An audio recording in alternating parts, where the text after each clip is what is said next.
Y'all, today is hype. We finally have an update on the Wizard101 release to console. Unless y'all have been living under a rock, earlier last year, they basically announced that Wizard101 is coming out to consoles, including the Switch, PlayStation, and Xbox. Up to this point, other than that announcement, we've had no intel on exactly how this development is going. But today, they did a live stream with all the devs, and finally, we got our first look at what Wizard101 on a console would even look like. So what you see on the screen is the community's first look at Wiz on console, and right away comparing it to the mouse and keyboard version of the game, it looks like they basically added an overlay. So depending on which controller you have, you'll know basically which buttons to press to interact with which menu. Now this overlay, it's based on the controller that they used in their demonstration, but it'll change based on the controller that you use. That's what they said on the CAD live stream. So for example, there is a chance I might play Wiz on Switch. I got a pro controller. Obviously the overlay that they showed in the picture, that's not going to correspond to this. So basically,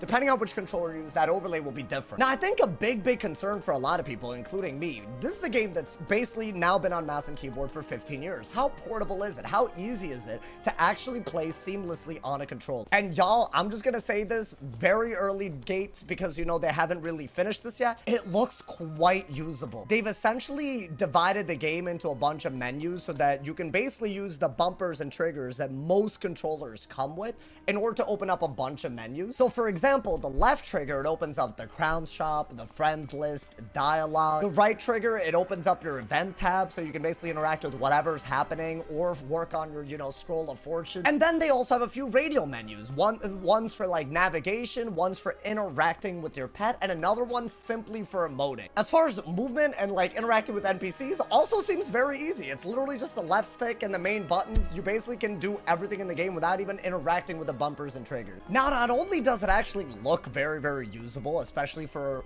the casual player base that I think Wizard101 is always going after, it also looks like they've done a lot of work already. Based on what we saw in the Kai Live, I will link it in the description if y'all want to see the full thing, but the movement, it looks smooth. They were basically like interacting with vendors and NPCs, and they were able to go through the dialogue very quickly, very seamlessly. They were able to pick up quests, not pick up quests, just like you would on a mouse and keyboard experience. It basically seemed like using a mouse and keyboard. Now, we do still have quite a few unanswered questions, even though this is a really good update just for us all to have, especially the ones that are excited about this. One of the big unanswered questions, to me anyways, unless I missed it this Kai Live, is the payment structure of this. If y'all don't know, a lot of like consoles specifically, like if you put a game on their shop, they'll have different rules compared to like an independent game that's like trying to sell themselves on something like Steam, like that you would expect on a PC. One of the biggest criticism that Wizard101 tends to get is the extremely early paywall, the fact that you basically do have to pay membership to experience the core parts of the game. And considering that everybody that has to basically, you know, want to play on console, they have to make a new account, that is still something that they have not addressed. As far as I'm aware, they have not said that if you have an account on Wiz right now, that you can just transfer it over to console and play like nothing ever changed. Like, you do have to make a new account if you want to play on console. Considering that, I feel like they really need to be thinking about the payment model as well, because you're basically trying to attract an entirely new player base.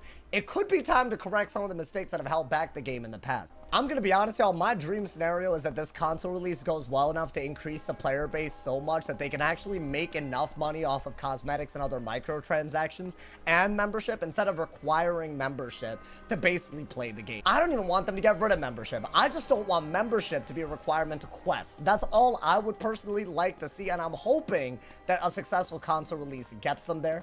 I am, like most people, still very concerned about the lack of crossplay. Is it ideal that you have to make a new account to play on consoles? Already no, but the reason for that is because PC servers and console servers are arguably probably not going to be the same. Again, this is still early. They might address this because I feel like this is still a really big concern from the community. But I think for a new player base to see Wizard101 for what it is, you need to have some exposure to the community, and you don't really get that if you're playing on a different server, right? It's like saying that someone on Wizard101 EU servers could possibly understand the full scope of what Wizard101 is and what it means to everyone on the NA server, or even the other way around, right? How could you possibly, if you're not playing technically with the people that you share this interest in. It's kind of wild. Also, I'm simply saying this from the perspective of someone that does probably a side activity with not that much participation. We're talking about the lovely and amazing PvP in Wizard101. When you have a limited queue population, that actually makes the gaming experience like just much worse, just lower quality in general. I would even go as far as to say,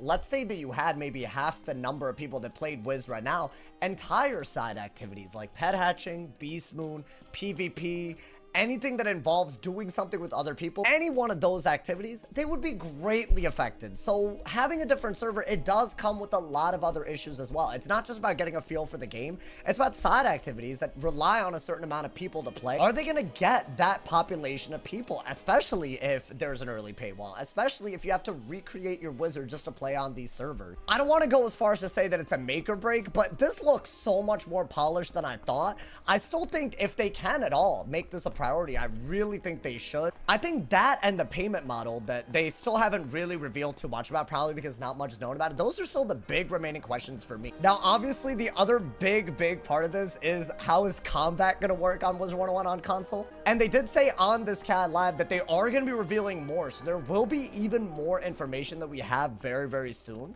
But I do think if they can figure that out and not make it feel janky, I really think we can optimistically expect a console release very soon. And the reason I say that is, like, I feel like using a controller is like using hotkeys on a keyboard, and one of the worst experiences in my opinion. I don't care what anyone says on this. If you're not using your actual mouse when you're in combat and you're using your actual keyboard to, like, you know, select your cards and discard, it is janky and it does not compete with the ease at which you could use a mouse to discard and draw and all of those other extra things. If their goal is to make combat as seamless as whatever they demonstrated in the CAD Live, I do think that's going to be something that they're going to have to go a little bit beyond what we currently have in mouse and keyboard. I want aim assist for picking my cards and discarding them on controller. That's all I ask. That's all I ask. But yeah, the fact that they're still basically saying they have more to tease, it really shows. I think they're making a lot of progress and they're going to have more updates for us as time goes on, week to week. But I'm very curious, based on what little we've seen so far, what do you guys think about the launch of Wizard101 on console? Do y'all think it'll be a success? And do you guys think that you need to know more about crossplay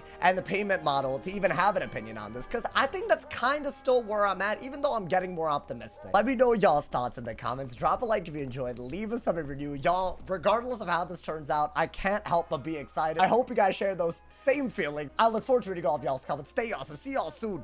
And yeah.